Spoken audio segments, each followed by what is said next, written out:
그런데 악인의 등불이 꺼지는 일이 몇 번이나 있었는가? 그들에게 재난이 몇 번이나 닥쳤는가? 하나님께서 진노의 슬픔을 안겨주시던가? 그들이 바람 앞에 집과 같이 폭풍에 휘날리는 겨와 같이 된 적이 있는가?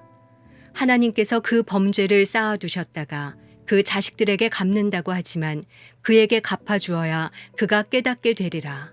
그 눈이 그 멸망을 보게 되고 전능하신 분의 진노를 마셔야 할 걸세. 그의 달수가 다해 죽게 되면 제 집에 무슨 관심이 있겠는가? 하나님께서 높은 사람들도 심판하시는데 누가 하나님께 지식을 가르칠 수 있는가? 어떤 사람은 죽을 때까지도 기력이 정정해 행복하고 평안하게 삶을 마친다네. 그의 몸은 기름기가 넘치고 그 뼈는 골수로 미끈거린다네. 그런데 어떤 사람은 좋은 것은 누린 적이 없이 죽을 때도 고통 가운데 죽는다네. 이들이 다 같이 흙 속에 누울 것이요 구더기가 그들 위에 득실거리지 않겠는가. 자네들이 무슨 생각을 하는지 나를 해하려는 자네들의 속셈을 다 잘 알고 있다네. 자네들이 말하기를 그 대단하던 사람의 집이 어디 있는가, 악한 사람들이 살던 곳이 어디 있는가 하는데 자네들이 지나가는 사람들에게 묻지 않았는가? 그들이 한 말을 자네들이 깨닫지 못했는가? 악인이 멸망의 날에 목숨을 부지하고 진노의 날에도 살아남는다고 말하지 않던가? 누가 그 얼굴에 대고 어쩌고 저쩌고 하겠는가? 그가 한 일에 대해 누가 갚겠는가? 그가 무덤으로 실려갈 것이고 사람들이 그 무덤을 지켜줄 것이네. 골짜기의 흙덩어리가 그를 부드럽게 덮어줄 것이고 셀 수 없는 사람들이 그보다 앞섰듯이 모든 사람이 그 뒤를 따를 것이네. 그러니 자네들이 대꾸하는 게 다 거짓인데 그렇게 짓거린다고 내게 위로가 되겠는가? 월요일 아침 기도회를 시작하겠습니다. 우리 일상의 첫날 아침입니다. 여러분의 육신이 고단하고 또 힘들고 피곤할지라도 우리의 영을 새롭게 하시는 그 하나님의 놀라운 능력을 우리가 소망하고 또 신뢰하며 나아갈 때에 우리의 영이 우리의 고단하고 연약한 육신을 다스리고 또 인도하게 될 줄로 믿습니다. 오늘 그래서 하나님께서 우리에게 말씀을 허락하십니다. 그 말씀 앞에 우리가 믿음으로 이 시간 반응하며 함께 나아가기 원합니다. 오늘은 욥기서 21장 17절에서 34절까지의 말씀을 함께 나누기 원합니다. 여러분은 욥기서를 계속 묵상하는 가운데 있는데 욥기서를 묵상하면서 어떤 깨달음을 받고 있는지 모르겠습니다.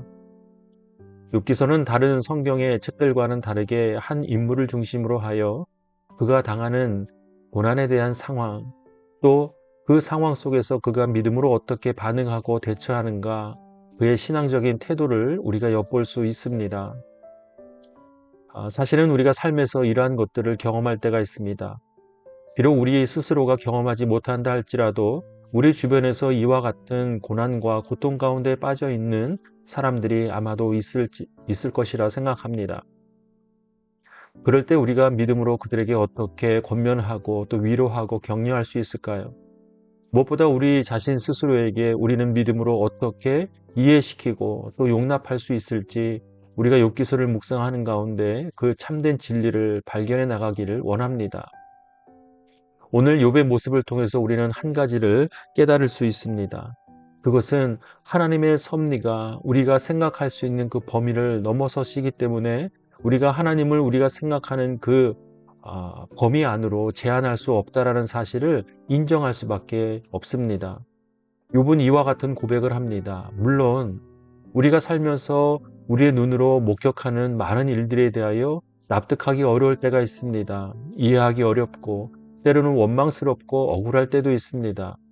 예를 들어 우리는 정말로 하나님 앞에 믿음으로 최선을 다하고 또 신실하고 또 선하게 살려고 노력하는데도 그 가운데 당하는 고난 때문에 힘들 때가 있습니다.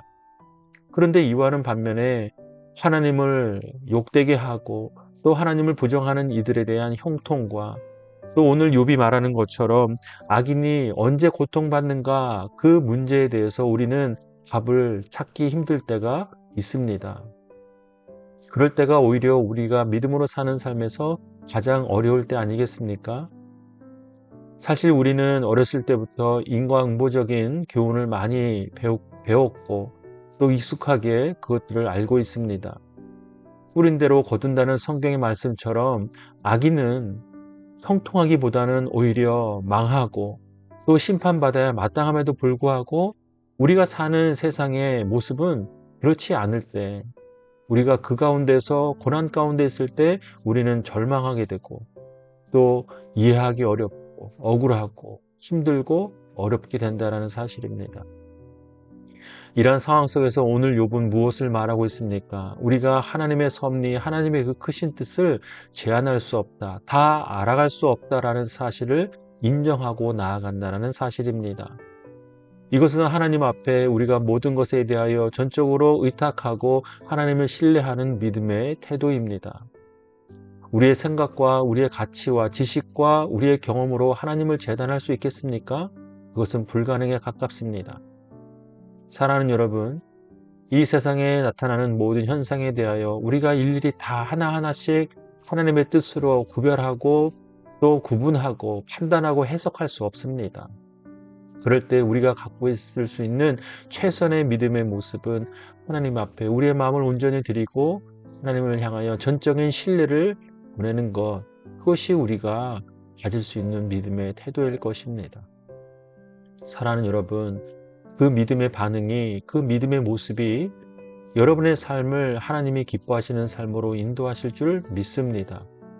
그것도 우리가 의심하지 아니하고 믿음으로 굳게 선포하며 우리에게 허락하신 이 한 주간을 소망하며 나아가기를 주님의 이름으로 축복합니다.